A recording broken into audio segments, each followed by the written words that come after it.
আসসালামু আলাইকুম, সবাই কেমন আছেন? আজকে সকাল সকাল কাজে বেরিয়েছি, কিন্তু কপাল একদম খারাপ। আর বৃষ্টি আসলে তো আলহামদুলিল্লাহ, কারণ অনেক দিন ধরে বৃষ্টি আসে না। বছরের প্রথম আকাশের আবহাওয়াটা তেমন ভালো ছিল না। এর মধ্যেও আমরা বের হয়ে পড়েছি, কারণ মেয়ে মানুষের জীবনটাই অনেক কষ্টের। চাকরি করলে ঘর থেকে বের হতেই হবে, রান্না বান্না করে ঘর সামলিয়ে এখন আমরা কাজের উদ্দেশ্যে রওনা হয়েছি।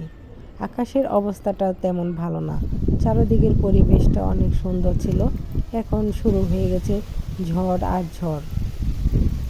ভিডিওটি করতে অনেক ভয় পেয়েছিলাম, কারণ অনেক ঝড় বৃষ্টি উঠেছিল। এমনিতেই মনে হলো আমাকে উড়িয়ে নিয়ে যাবে। এত বিকট শব্দ শুনলেই বুঝতে পারবেন কেমন একদম টেকির মধ্যে আছি আমরা।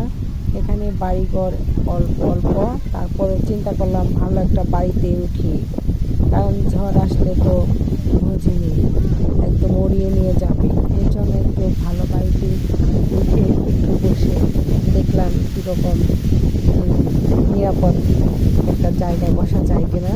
এখন আমরা একটা বাড়িতে ঢুকবো, দেখা যাক কি হয়। অবশেষে আল্লাহর রহমতে ভালোভাবে যেন বাসায় আসতে পারি, এই চিন্তা ভাবনাটাই মাথায় আছে। সবাই দোয়া করবেন। অনেক ঝড় বৃষ্টি, এই দেখেন রাস্তার কি অবস্থা।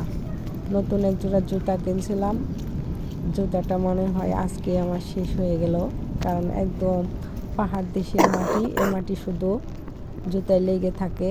কারণ একদিন হয় জুতাটা কিনেছি, আজকে মনে হয় আমার জুতাটা শেষ হয়ে যাবে।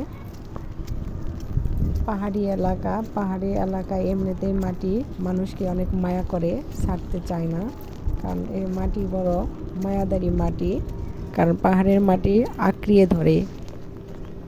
অনেক কষ্ট হয়েছে আজকে কাজ করতে, কারণ ছাতাটার সঙ্গে ছিল, তারপরেও লেডিস ছাতা, তেমন ছাতাটা সাপোর্ট